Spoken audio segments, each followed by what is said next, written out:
Students हम discuss करेंगे important news के बारे में। First news is regarding the Punjab government के एडवर्टाइजमेंट के पर्सपेक्टिव से है।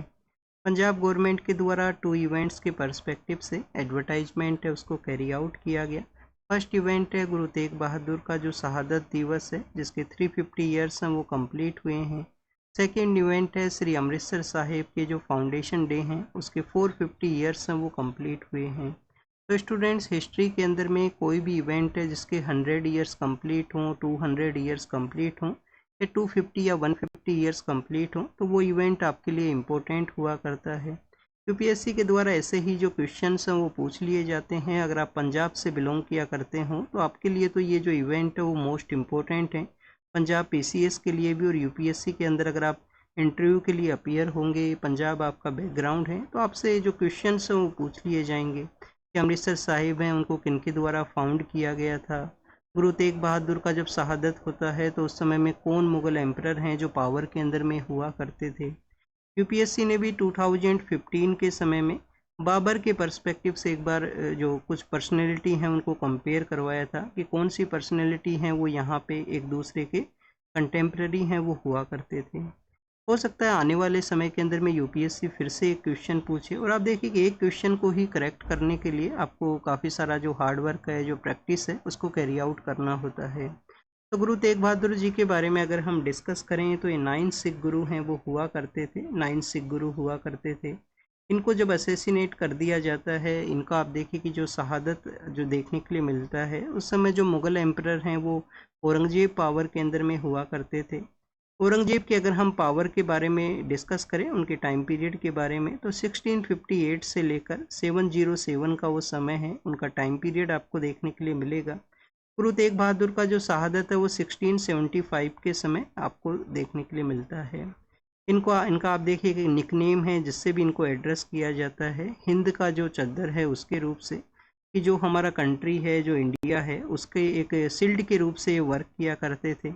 स्टूडेंट्स 9 सिख गुरु हैं तो आप देखिए कि इनका जो शहादत दिवस के रिगार्डिंग में गुरुद्वारा है जो दिल्ली के अंदर में चांदनी चौक का जो एरिया है वहाँ पे शीशगंज साहिब नाम का एक गुरुद्वारा है वो सिचुएटेड है। और दिल्ली के अंदर ही एक और अदर गुरुद्वारा है रकबगंज जो कि सेंट्रल पार्ट ऑफ दिल्ली के अंदर में है, वहाँ पे भी इनका इन्हीं का आप देखिए कि जो शहादत है उसके रिगार्डिंग में आपको ऑब्जर्वेशन है वो देखने के लिए मिलता है। तो आपके एग्ज़ाम के लिए जो इम्पोर्टेंट है वो 9 सिख गुरु हैं और इनको हिंद का जो चद्दर है, शील्ड ऑफ इंडिया के रूप से भी इनको कंसिडर है वो किया जाता है। श्री अमृतसर साहिब के बारे में अगर हम डिस्कस करें, रिसेंटली ऑपरेशन सिंदूर के दौरान में भी ये न्यूज़ के अंदर में था। न्यूज़ के ऑपरेशन सिंदूर के दौरान में किस तरीके से न्यूज़ में था कि पाकिस्तान के द्वारा जो ड्रोन अटैक्स कैरी आउट किए गए थे और हमारे एयर डिफेंस सिस्टम के द्वारा अमृतसर के वहाँ पे जो ड्रोन अटैक्स हैं उनको एलिमिनेट किया, उनको वहाँ पे आप देखिए कि शूट डाउन किया गया। 1574 के समय में फोर्थ जो सिख गुरु हुआ करते थे गुरु रामदास जी, उनके द्वारा अमृतसर साहिब हैं उनको उनका जो फाउंडेशन है वो कैरी आउट किया जाता है। 1574 के समय में गुरु रामदास जी के द्वारा इनका जो फाउंडेशन है वो कैरी आउट किया जाता है। गुरु अर्जुन देव हैं जो कि 5th सिख गुरु हैं, उनका भी आप देखिए कि एक इम्पोर्टेंट कंट्रीब्यूशन है यहाँ पे अमृतसर साहिब, हरमिंदर साहिब जो हैं उनके रिगार्डिंग में। और सिख जो रिलीजन है उसके अकॉर्डिंग में वन ऑफ द सेक्रेड ये प्लेसेज हैं जहाँ पे उनका वर्शिप है वो कैरी आउट किया जाता है। गुरु अर्जुन देव के बारे में हमने पिछले कुछ दिनों में रीड किया था कि जो गुरु ग्रंथ साहिब हैं उसके रिगार्डिंग में, जिसको कि प्रेजेंट समय में लिविंग गुरु के रूप से हम कंसीडर किया करते हैं। तो स्टूडेंट्स ये तो एडवर्टाइजमेंट के बारे में था। नेक्स्ट न्यूज़ अगर हम डिस्कस करें तो मुंबई के पर्सपेक्टिव से हैं। मुंबई के वहाँ पे लोकल ट्रेन्स हैं वो चला करती हैं और ये जो लोकल ट्रेन्स हैं जिनको कि लोग अपने कम्यूटेशन के लिए, अपने आने जाने के लिए यूज हैं वो किया करते हैं। तो इन्हीं लोकल ट्रेन से कुछ लोगों का यहाँ पे फॉल होता है और उसके अंदर में कुछ लोगों का जो डेथ है वो भी हुआ है। स्टूडेंट्स एग्ज़ाम के लिए तो ज़्यादा कुछ इम्पोर्टेंट है नहीं यहाँ पे, बट आप देखिए कि मैक्सिमम यहाँ पे एक थाने डिस्ट्रिक्ट के बारे में मेंशन किया गया है। इंडिया के अंदर हम जब रेलवे के बारे में रीड करते हैं कि 1853 के समय में जब ब्रिटिश के द्वारा रेलवे को इनिशिएट किया जाता है इंडिया के अंदर में, तो आप देखिए कि बॉम्बे से थाने का वो एरिया है जहाँ पे उस रेलवे लाइन है जिसको फर्स्ट टाइम चलाया है वो जाता है ब्रिटिश के द्वारा। रेलवे का क्या कंट्रीब्यूशन है हमारे फ्रीडम मूवमेंट के अंदर में, लोगों को यूनाइट करने में इसका काफ़ी इम्पोर्टेंट रोल है। लोग एक पार्ट से अदर पार्ट के लोगों से मिलते हैं। एक फ्रीडम फाइटर जो अदर पार्ट के जो फ्रीडम फाइटर हैं उनके साथ में उनका जो कम्युनिकेशन है वो होता है कि कैसे मूवमेंट को कैरी आउट करना है। रेलवे के रिगार्डिंग में आपको एक काकोरी का जो ट्रेन का जो एक्सीडेंट है वो पता होना चाहिए कि वहाँ पे ट्रेन को काकोरी का जो कॉन्स्पिरेसी है वो कैरी आउट किया जाता है। हमारे जो फ्रीडम फाइटर हैं पाकुल्ला खान हैं, राम प्रसाद बिस्मिल हैं जिसके अंदर में एसोसिएटेड थे। नेक्स्ट अगर हम बात करें स्टूडेंट्स मणिपुर के बारे में है, गवर्नमेंट के द्वारा जो कुकी एंड जो ग्रुप हैं उनके साथ में भी डिस्कशन किया गया है और सस्पेंशन ऑफ ऑपरेशन के जो रूल्स हैं जिनको कि एग्जिस्टेंस में लाया जाए, सीज फायर को यहाँ पे कंटिन्यूस रखा जाए, कोई भी वायलेंस है या जो डिफरेंसेज है वो एग्जिस्टेंस में ना आए। तो ऑलरेडी हम काफ़ी बार डिस्कस कर चुके हैं मणिपुर के पर्सपेक्टिव से। मणिपुर के बारे में बस आपको यहाँ पे एक इम्पोर्टेंट इन्फॉर्मेशन ये आपको पता होना चाहिए कि वहाँ पे नेशनल हाईवेज हैं वो भी न्यूज़ के अंदर में हैं। एक पार्ट से आप देखो कि आसाम से ये कनेक्ट करता है मणिपुर, नॉर्दर्न पार्ट के अंदर में नागालैंड से कनेक्ट करता है। तो हमारा जो नेशनल हाईवे सेकंड है, नेशनल हाईवे जो सेकंड है, रीनेमिंग इनका समय समय पे काफ़ी बार नाम है वो भी चेंज हुआ करता है। तो आप देखिए कि नेशनल हाईवे सेकंड वहाँ से नागालैंड से कनेक्टिविटी है वो आपको मणिपुर का जो वैली एरिया है उसका आपको देखने के लिए मिलेगा। क्योंकि 2017 के समय यूपीएससी ने एक क्वेश्चन पूछा था कि अगर आप इस स्टेट से अदर स्टेट के लिए चले जाते हो, 4-5 स्टेट्स का आप देखिए कि डिस्टेंस था, तो कौन सा जो रूट है, कितने स्टेट्स हैं वो पास होंगे, शॉर्टेस्ट रूट कौन सा आपको देखने के लिए मिलेगा। तो ऐसे अगर कोई क्वेश्चन आपसे पूछ लिया जाए नेशनल हाईवे के पर्सपेक्टिव से तो आपका एक ऑब्जर्वेशन होना चाहिए कि सेकंड नंबर का जो नेशनल हाईवे है north eastern part of India से पास करता है। नेक्स्ट अगर हम बात करें स्टूडेंट, सिंगापुर बेस एक शिप के बारे में है, कंटेनर वो शिप था जिसके अंदर में एक्सप्लोजन होने की वजह से कुछ क्रू मेंबर्स हैं वो मिसिंग हैं। मैक्सिमम क्रू मेंबर्स को इंडियन कोस्टल गार्ड्स के द्वारा सेव है वो किया गया। तो इंडियन कोस्टल गार्ड का एक सक्सेसफुल स्टोरी भी है कि यहाँ पे इमरजेंसी के समय जब उनके द्वारा यहाँ पे रिक्वेस्ट किया जाता है तो हमारे कोस्टल गार्ड्स हैं वो डिप्लॉय होते हैं उस एरिया के अंदर में। मैक्सिमम क्रू मेंबर्स को सेव किया गया है। कुछ क्रू मेंबर्स हैं जो अब मिसिंग सिचुएशन के अंदर में है। एक्सप्लोजन वहाँ पे केरल कोस्ट के एरिया के अंदर में हुआ। इंडिया का स्ट्रेटजिक लोकेशन भी है, आप देखिए कि central part of Indian Ocean region के अंदर में सिचुएटेड होने की वजह से वेस्टर्न पार्ट के अंदर में आप देखिए कि स्ट्रेट ऑफ हॉर्मूज है, बेबल मंदाब का जो स्ट्रेट है जो यहाँ से इम्पोर्टेंट ट्रेड है वो पास किया करता है। अरेबियन जो जो लैंड एरिया है उसके वहाँ पे एक तरफ स्ट्रेट ऑफ हॉर्मूज, एक यहाँ पे रेड सी के साथ में कनेक्टेड करने वाला बेबल मंदाब है।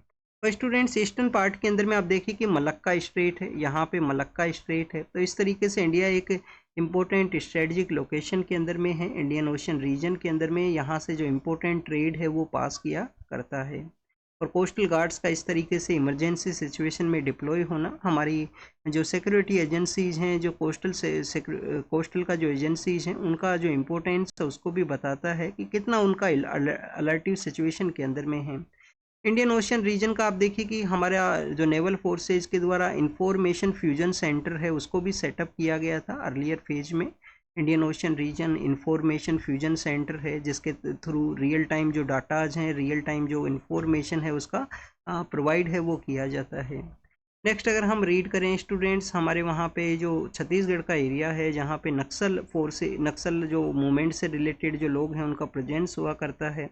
तो सिक्योरिटी फोर्सेज के अंदर में पुलिस जो ऑफिशियल हैं वो विजिट पे लिए गए हुए थे। वहाँ पे आईईडी का जो ब्लास्ट हुआ करता है जिसमें उनका जो लाइफ है वो आप देखिए उनके द्वारा अपना लाइफ को लेट डाउन किया गया। तो नक्सल जो मूवमेंट का एरिया है उसके अंदर में ऐसे भी काफ़ी बार जो इंसिडेंट्स हैं वो देखने के लिए मिलते हैं जब हमारी सिक्योरिटी फोर्सेज को आप देखिए कि ऐसा सिचुएशन फेस करना पड़ता है। 2026 है उसको यहाँ पे टारगेट ये रखा गया है मिनिस्ट्री ऑफ होम अफेयर्स के द्वारा, जिससे कि नक्सल मूवमेंट से रिलेटेड जो पर्सन्स हैं उनको एलिमिनेट किया जा सके। अभी रिसेंटली कुछ जो टॉप जो लीडर्स हुआ करते थे, जो आइडियोलॉजिकल सपोर्ट दिया करते थे, हाईएस्ट जो लीडर हुआ करते थे, उनको भी अभी सिक्योरिटी फोर्सेज के द्वारा एलिमिनेट है वो किया गया है।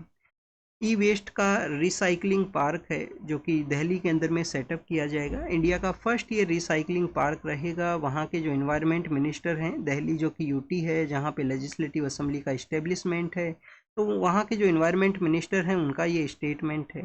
स्टूडेंट 2020 के समय में भी हमारी कंट्री के अंदर में फर्स्ट जो ई वेस्ट जो क्लिनिक है, ई वेस्ट या सेंटर है, जिसको कि सेंट्रल पोल्यूशन कंट्रोल बोर्ड के द्वारा सेटअप किया गया था, कहाँ पे, भोपाल के अंदर में। 2020 के समय भी ये टॉपिक है वो न्यूज़ में था। अब यहाँ पे ई वेस्ट पार्क के बारे में कहा गया है, recycling park. First of all आपको पता होना चाहिए इलेक्ट्रॉनिक वेस्ट है वो क्या है। इलेक्ट्रॉनिक वेस्ट यही है कि कोई भी गजेट को आप यूज करते हो, उसका जो किसी भी तरीके का कंपोनेंट है जो समय के साथ में यूज उसका रिड्यूस होता है, आप वेस्ट के रूप से उसको डिस्पोज करते हो।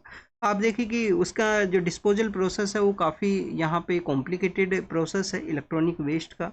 समय के साथ में इलेक्ट्रॉनिक वेस्ट वो इंक्रीज होगा। क्यों इंक्रीज होगा स्टूडेंट्स? क्योंकि आप देखिए कि समय के साथ में डिजिटल वे के अंदर में लोगों का जो रिलायबिलिटी है, लोगों का जो डिपेंडेंस है वो इंक्रीज हुआ है। अगर हम कंपेयर करें स्टूडेंट्स लास्ट 15 ईयर्स के अंदर में, आप देखिए कि अभी प्रेजेंट समय में हम 2025 के समय में हैं, तो 2010 के समय में क्या मोबाइल का इतना यहाँ पे यूटिलाइजेशन हुआ करता था? क्या पर पर्सन मोबाइल का जो आपको प्रेजेंस देखने के लिए मिलेगा काफ़ी कम। आप देखिए कि उस समय जो प्रोसेस है वो हुआ करता था, बट समय के साथ में यहाँ पे मोबाइल का जो यूज है वो इंक्रीज हुआ है। समय के साथ में मोबाइल का जो चेंजेज है वो भी इंक्रीज हुए हैं। तो इलेक्ट्रॉनिक जो वेस्टेज है वो समय के साथ में उसका इंक्रीज प्रोसेस आपको देखने के लिए मिलता है। पॉपुलेशन ऑलरेडी हमारा काफ़ी ज़्यादा है।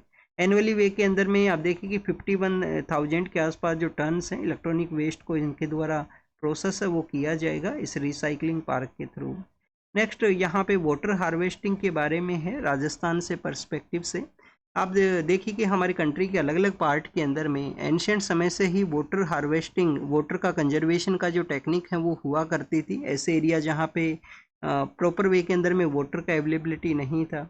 कभी कभी हम रीड करते हैं बिहार के अंदर में आहार पाइन का एक कॉन्सेप्ट है। आहार पाइन के अलावा आप देखिए कि टंका का कॉन्सेप्ट राजस्थान के वेस्टर्न पार्ट में हुआ करता है। बावड़ी सिस्टम जो आपकी राजस्थान, गुजरात के अंदर में, हरियाणा के अंदर आपको देखने के लिए मिलेगा। लद्दाख के वहाँ पे जॉब कल्चर है, नागालैंड के वहाँ पे भी एक डिफरेंट है, और तमिलनाडु के वहाँ पे भी डिफरेंट इस तरीके के प्रोसेस हैं जिससे कि एंशिएंट वाटर हार्वेस्टिंग है वो किया जाता था। फार्म एरिया के अंदर में वाटर हार्वेस्टिंग को किया जाए जिससे कि वाटर को वहाँ पे सेव करते हुए 12 मंथ्स हैं उस समय में एग्रीकल्चर प्रैक्टिस के लिए उसको यूज किया जा सके। स्टूडेंट्स, ये जयपुर का जो नियर बाई एरिया है उसको शो किया गया है, जयपुर के नियर बाई एरिया को शो किया गया है। राजस्थान गवर्नमेंट के द्वारा भी एक इनिशिएटिव को लॉन्च किया गया वाटर कंजर्वेशन के रिगार्डिंग में, और वहाँ पे कैसे वाटर हार्वेस्टिंग मॉडल्स को इम्प्लीमेंटेशन में लाया गया है कि आपका जो फील्ड एरिया है उसी के अंदर में एक यहाँ पे आप जो एग्रो पॉन्ड है उसको क्रिएट कीजिए एग्रीकल्चर फील्ड के अंदर में ही, और उस वाटर को आप यूटिलाइज कीजिए जिससे कि आप यहाँ पे 12 जो आपके मंथ्स हैं उस समय में उसको बेटर वे के अंदर में एग्रीकल्चर इरिगेशन के लिए यूज कर सकूँ। राजस्थान में मैक्सिमम कुछ ऐसे एरियाज हैं जहाँ पे ग्राउंड वाटर का रिचार्ज है वो काफ़ी कम है। ग्राउंड वाटर का अगर रिचार्ज 1% है आप देखिए, तो वहाँ पे वाटर का जो एक्सट्रैक्शन है वो 2.5% है। तो मोर देन ग्राउंड वाटर के रिचार्ज से ज़्यादा एक्सट्रैक्शन है। डेट मीन्स कि वहाँ पे वाटर का जो लेवल है वो कंटिन्यूस डाउन एंड डाउन आपको इंक्रीज वे के अंदर में देखने के लिए मिलता है। तो this is all the information Rajasthan के बारे में है। एक Indian institute of technology IIT से रिलेटेड एक पर्सन है जिनके द्वारा इस इनिशिएटिव को लॉन्च किया गया है, लोगों में अवेयरनेस को कैरी आउट किया गया है। अभी ईस्टर्न पार्ट ऑफ राजस्थान के अंदर में 3 रिवर्स का जो कनेक्टिविटी है, 3 रिवर्स को कन्फ्लुएंस करते हुए एक प्रोजेक्ट है ईस्टर्न राजस्थान कैनाल प्रोजेक्ट, उसको भी लॉन्च किया गया था जिसमें चंबल रिवर भी एक इम्पोर्टेंट रिवर है। चंबल आप देखिए कि राजस्थान से तो ओरिजिनेट नहीं करता है, ओरिजिनेट करता है मध्य प्रदेश से, फिर राजस्थान में कुछ फ्लो है और उसके बाद में आपको इटावा तक उसका फ्लो देखने के लिए मिलता है। इटावा जो कि उत्तर प्रदेश के अंदर में सिचुएटेड है, और यहाँ वहाँ पे जाके चंबल रिवर यमुना से मिला करती है। चंबल के अंदर में बीहड़ भी हुआ करते थे, डाकूज भी वहाँ पे कभी आपका प्रेजेंस हुआ करता था। चंबल के जो डाकू जिनको बोला करते थे, डकैत जो हैं। नेक्स्ट आप देखिए कि प्रेजेंट समय में जो वॉरफेयर का जो प्रोसेस है वो चेंज हुआ है। ड्रोन्स हैं वो एक नया फेस ऑफ वॉरफेयर हैं जो कि अभी हमने ऑपरेशन सिंदूर के दौरान में देखा। ऑपरेशन सिंदूर के अलावा स्टूडेंट्स हमने देखा कि जो यूक्रेन के द्वारा भी ऑपरेशन स्पाइडर वेब के थ्रू कैसे आप देखिए कि लो कॉस्ट ड्रोन्स के थ्रू रसिया के अंदर में जो अटैक्स हैं वो कैरी आउट किए गए स्ट्रेटजिक लोकेशन के वहाँ पे। तो स्टूडेंट्स, ऑपरेशन सिंदूर के दौरान में हमने देखा ड्रोन्स का जो यूटिलाइजेशन है। इसके अलावा यूक्रेन के द्वारा जो ऑपरेशन यहाँ पे स्पाइडर वेब है, यूक्रेन के द्वारा जो स्पाइडर वेब है उसके अंदर में हमारे द्वारा इसको रीड किया गया। तो लो कॉस्ट आप देखिए कि ये यहाँ पे बेसिकली एक वेपन का एक प्रोसेस है जिसके अंदर में अनमैन्ड जो एरियल व्हीकल है, अनमैन्ड एरियल व्हीकल है जिसमें टेक्निकल जो शिफ्ट है वो किया जाता है। मिलिट्री डॉक्ट्राइन का ये पार्ट है जो न्यू वे के अंदर में आपको मिलिट्री डॉक्ट्राइन के अंदर में टेक्टिकल शिफ्ट आपको देखने के लिए मिलता है। स्ट्रेटजिक इम्पैक्ट इनके थ्रू कैरी आउट किया जा सकता है। स्टूडेंट्स, फर्स्ट टाइम ड्रोन्स को आपका यूटिलाइजेशन कब होता है? 2020 के समय में, जबकि आर्मेनिया और अजरबैजान का कन्फ्लिक्ट हुआ करता था नागोर्नो काराबाख नाम की एक जगह है उसके रिगार्डिंग में। तो उस समय 2020 के समय फर्स्ट टाइम ड्रोन्स को यूटिलाइज है वो किया गया था, यूज उनको किया गया था। इजरायली मैन्युफैक्चरिंग जो ड्रोन्स हैं जिनका यूज़ किया गया था अजरबैजान के द्वारा। स्टूडेंट्स, अब उसके रिगार्डिंग में आप देखिए कि हमारी फोर्सेज के द्वारा भी यूज़ किए गए हैं ड्रोन्स। इंडिया को अपना जो साइंस एंड टेक्नोलॉजिकल जो रिसर्च विंग है जिसको कि प्रमोट करने का ज़रूरत है, अच्छे से जो ड्रोन्स हैं हम यहाँ पे डेवलप कर सके, क्योंकि स्टूडेंट्स पाकिस्तान के साथ में कन्फ्लिक्ट के दौरान में चाइना के द्वारा अपने जो ड्रोन्स हैं वो पाकिस्तान को सप्लाई किए। उन ड्रोन्स को सप्लाई करने की वजह से प्रेजेंट समय में हमारा जो एयर डिफेंस सिस्टम है, चाहे वो S-400 हो, S-400 के अलावा आप देखिए कि यहाँ पे आकाश सिस्टम हो, आकाश सिस्टम के अलावा हमारे यहाँ पे SM नाम का MRSM नाम का जो कॉन्सेप्ट है वो यहाँ पे एयर डिफेंस सिस्टम हो, तो उन सभी के द्वारा ड्रोन्स को तो एलिमिनेट कर दिया गया। बट समय के साथ में अगर मोर एडवांस लेवल के जो ड्रोन्स हैं वो सप्लाई किए जाते हैं चाइना के द्वारा, तो उनको एलिमिनेट करने के लिए हमें यहाँ पे भी हमारा भी जो ड्रोन का जो स्टॉक है, जो ड्रोन के जो प्रेजेंस है उसको यहाँ पे बूस्ट करने का ज़रूरत है रिसर्च एंड टेक्नोलॉजी के थ्रू में। नेक्स्ट अगर हम बात करें स्टूडेंट्स निकल के बारे में है। निकल आप देखिए कि हमारे यहाँ पे जो इलेक्ट्रॉनिक जो व्हीकल्स हैं, इलेक्ट्रॉनिक जो इक्विपमेंट्स हैं उसके अंदर में यूज़ किया जाता है निकल को। तो निकल के बारे में बताया गया है कि कैसे इसका जो एक्सट्रैक्शन और प्रोडक्शन जो सिस्टम है वो आप देखिए कि पहले इतना सस्टेनेबल नहीं हुआ करता था। मोर वहाँ पे जो कार्बन का जो आप देखिए कि पोल्यूशन है वो देखने के लिए मिलता था। तो पावर प्रोवाइड जो भी गजेट्स हैं जिसके अंदर में ग्रीन टेक्नोलॉजी को यूज़ करते हुए यहाँ पे गजेट्स के अंदर में निकल का जो यूटिलाइजेशन है वो किया जाता है। समय के साथ में आप देखिए कि जो निकल का जो प्रोसेस है वो डर्टी प्रोसेस रहा है, इतना आप सस्टेनेबल एंड आप देखिए कि एनवायरनमेंट फ्रेंडली है वो नहीं है निकल का जो एक्सट्रैक्शन है।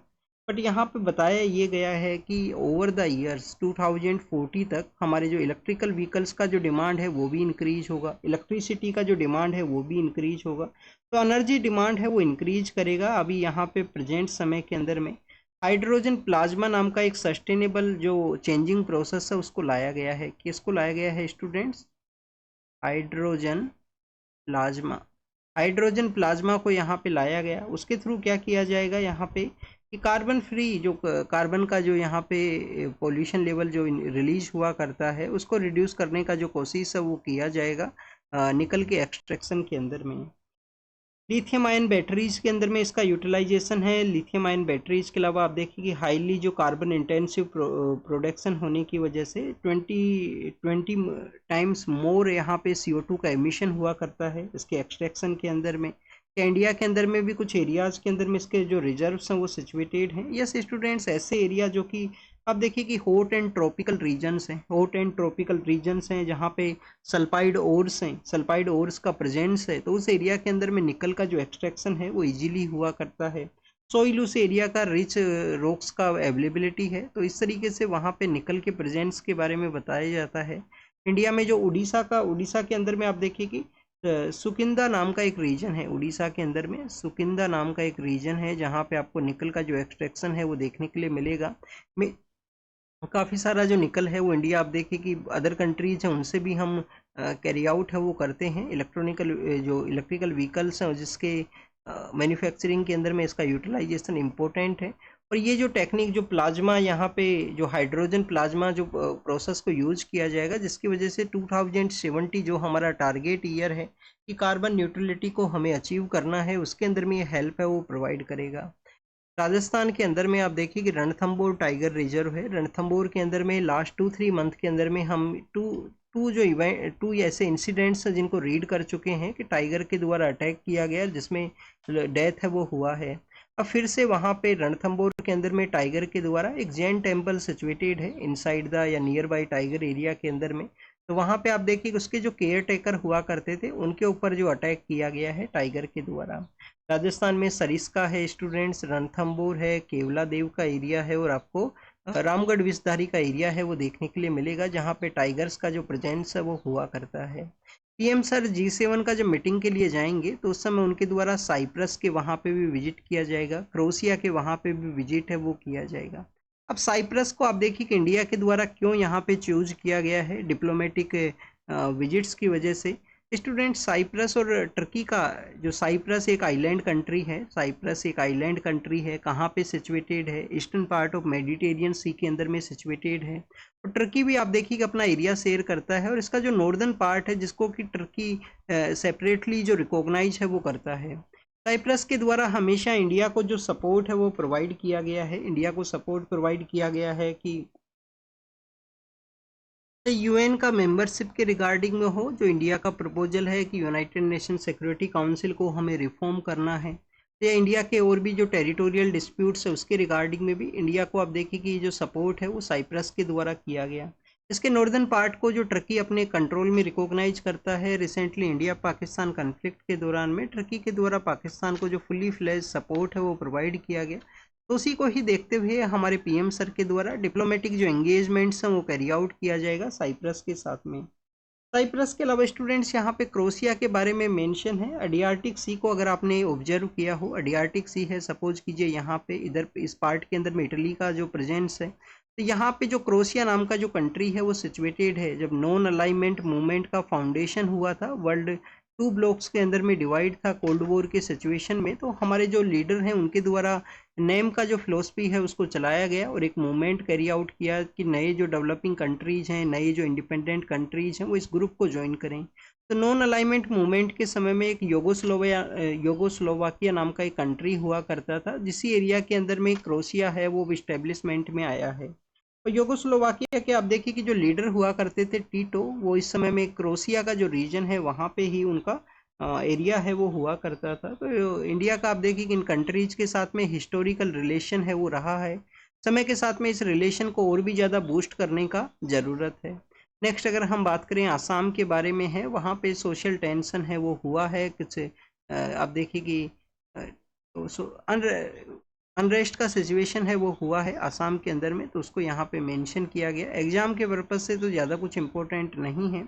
नेक्स्ट अगर हम बात करें स्टूडेंट्स हींग के बारे में है, आप देखिए कि हींग के बारे में, हींग को बेसिकली इंग्लिश के अंदर में क्या बोला करते हैं, ये क्वेश्चन काफ़ी बार डेट कुछ स्टूडेंट्स ऐसे हैं जो अपना हॉबी के अंदर में कुकिंग प्रोसेस है उसको मेंशन किया करते हैं, और आप देखिए उनसे क्वेश्चन है वो पूछ लिया जाता है कि जो हींग है जो कि हमारा यहाँ पे इंडियन फूड प्रोसेस के अंदर में one of the important ingredients के रूप से जिसको यूज करते हैं, उसको इंग्लिश में क्या कहा करते हैं। तो आप देखिए उसको कहा जाता है असफटीडा के नाम से, उसको जो प्रोनाउंस है वो किया जाता है। इंडिया के अंदर में हींग का जो प्रेजेंस है या असफटीडा का जो प्रेजेंस है वो क्या कहाँ पे हुआ करता था। एंशिएंट समय से आप देखिए कि हमारे यहाँ पे जो चरक संहिता हैं, जो सुश्रुत संहिता हैं, पाणिनि जो जिनके द्वारा संस्कृत का जो ग्रामर है वो लिखा गया है, तो पाणिनि के द्वारा भी अपना जो बुक्स हैं उसके अंदर में मेंशन किया गया, सुश्रुत के द्वारा मेंशन किया गया, चरक के द्वारा मेंशन किया गया। अब उनके द्वारा मेंशन किया गया है, डेट मीन्स कि इसका जो यूटिलाइजेशन है वो एंशिएंट समय से ही हुआ करता था। इंडिया असफटीडा का जो यहाँ पे आप देखिए कि जो इंडिया के अंदर में इसके प्रेजेंस होने के रिगार्डिंग में कुछ कंट्रीज़ के ऊपर में उसके जो एक्सपोर्ट के ऊपर भी डिपेंड है, उनके इंपोर्ट के ऊपर भी डिपेंड है। तो वो हैं बेसिकली स्टूडेंट्स अफगानिस्तान है, ईरान है, उज्बेकिस्तान है, अफगानिस्तान है, ईरान है, उज्बेकिस्तान है। ये वो कंट्रीज़ हैं जिनके ऊपर में इंडिया डिपेंड करता है हींग के इंपोर्ट के रिगार्डिंग में। नेक्स्ट अगर हम बात करें किस एरिया के अंदर में इसका प्रेजेंस हुआ करता है, असफटीडा का जो प्रेजेंस है वो हुआ करता है ऐसे एरिया जो कि हिली एरिया हों, ड्राई एरिया हों, एक्सट्रीमली ड्राई ना हो और एक्सट्रीमली आप देखिए कि कोल्ड का जो सिचुएशन है वो भी वहाँ पे ना हो। तो एक लिटिल बिट जो कोल्ड का सिचुएशन हो, हाई एल्टीट्यूड के ऊपर वो एरियाज हैं वो प्रेजेंट्स किया करते हों। इंडिया के अंदर में असफटीडा का जो प्रोडक्शन के रिगार्डिंग में कुछ प्रोजेक्ट्स हैं उनको चलाया गया है। प्रोजेक्ट्स चलाए गए हैं स्टूडेंट्स लाहौल और स्पीति का जो एरिया है, हिमाचल प्रदेश लद्दाख के जो एरियाज हैं वहाँ पे लाहौल स्पीति है। उत्तराखंड के अंदर में भी कुछ इनिशिएटिव पायलट प्रोजेक्ट्स हैं जिनको चलाया गया, जिसमें इंडिया में ये जो प्रोडक्शन है जिसको बूस्ट किया जा सके। नेक्स्ट अगर हम बात करें स्टूडेंट्स इंडियन एग्रीकल्चर सिस्टम के बारे में है। यहाँ पे कुछ दिनों पहले हमने एक आर्टिकल को रीड किया था या न्यूज़ को ही डिस्कस करते हुए हमने आपको बताया था कि डेट इंडियन एग्रीकल्चर प्रैक्टिस के अंदर में वुमेन्स का जो नंबर्स हैं वो इंक्रीज हुए हैं। फेमिनाइजेशन ऑफ इंडियन एग्रीकल्चर आपको देखने के लिए मिलता है। तो फीमेल्स का जो यहाँ पे इंगेजमेंट है वो बूस्ट हो सके, जिसके रिगार्डिंग में नॉर्वे गवर्नमेंट है, वर्ल्ड फूड प्रोग्राम है और इंडियन गवर्नमेंट के द्वारा पायलट प्रोजेक्ट्स हैं वो चलाए गए हैं। Students recently United nation general assembly के द्वारा भी 2026 का जो ईयर है जिसको कि वुमेन फार्मर्स को डेडिकेट करते हुए international year of women farmer के रूप से international year of women farmer के रूप से रिकॉग्नाइज है वो किया जाएगा। अभी यहाँ पे एक इनेक्ट नाम का जो इनिशिएटिव चलाया गया है, एक नया इनिशिएटिव है इनेक्ट नाम का इनिशिएटिव। ये इनिशिएटिव क्या है? Enhancing climate adaptation of vulnerable community, जो नेचुरल बेस सॉल्यूशंस के ऊपर में जो डिपेंड करते हों। अगर हम बात करें स्टूडेंट्स फीमेल्स का एग्रीकल्चर के अंदर में किस तरीके से कंट्रीब्यूशन है, तो आप देखिए कि अगर हम जो ग्लोबल फूड सप्लाई है जिसके अंदर में अराउंड द हाफ के आसपास जो सप्लाई जो किया जाता है फूड का जो सप्लाई है वर्ल्ड के अंदर में, जिसमें आप देखिए कि टोटल जो वुमेन्स का हाफ के आसपास कंट्रीब्यूशन वुमेन्स का है। डेवलपिंग कंट्रीज के अंदर में तो वुमेन्स का कंट्रीब्यूशन 60 से 80% आपको देखने के लिए मिलेगा।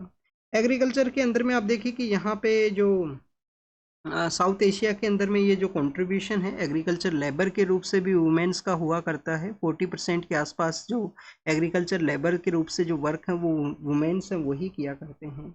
इंडिया के अंदर में अगर हम बात करें स्टूडेंट्स ओनरशिप के कुछ यहाँ पे इश्यूज हैं कि वुमेन्स को जो ओनरशिप है वो नहीं प्रोवाइड किया जाता है। तो ओनरशिप आप देखिए कि लैंड का ओनरशिप नहीं है तो क्या है वहाँ पे प्रॉब्लम ये है कि फाइनेंशियल इंस्टीट्यूशंस को अगर वुमेन को अप्रोच करना है वो तो नहीं कर सकते, क्योंकि किसी कोलेट्रल का या मिडिल के अंदर में किसी थिंग्स का रिक्वायरमेंट हुआ करता है, उनके पास में जो ओनरशिप नहीं है लैंड का। तो आप देखिए को फाइनेंशियल इंस्टीट्यूशंस का जो फैसिलिटीज़ हैं जिनको एक्सेस नहीं कर पाएंगे। यहाँ पे वुमेन्स का जो इन्वायरमेंट फ्रेंडली या इन्वायरमेंटल सस्टेनेबिलिटी के बारे में भी बताया गया है कि अगर वुमेन्स का कंट्रीब्यूशन इंक्रीज होगा तो सस्टेनेबल एग्रीकल्चर प्रैक्टिस है वो भी यहाँ पे बूस्ट होगा, क्योंकि ऐसा बताया जाता है कि वुमेन्स को अगर क्लाइमेट चेंज का जो एरिया के अंदर में डोमिनेशन इंक्रीज होता है तो उसका इम्पैक्ट है वो नहीं देखने के लिए मिलेगा लार्जर लेवल के ऊपर में। नेक्स्ट आप देखिए कि वर्ल्ड के पर्सपेक्टिव से है जिसके अंदर में रसिया के द्वारा अटैक लॉन्च किया गया है यूक्रेन के ऊपर में। ईरान के द्वारा न्यू काइंड ऑफ प्रपोजल है जिसको कि सजेस्ट किया गया। एक राइटर हैं जिनके द्वारा डे ऑफ द जैकाल नाम का जो बुक है वो लिखा गया था, अभी उनका डेथ हुआ है। और आप देखिए कि एक और एरिया के बारे में यहाँ पे डिस्कशन है that is regarding the Israel के पर्सपेक्टिव से।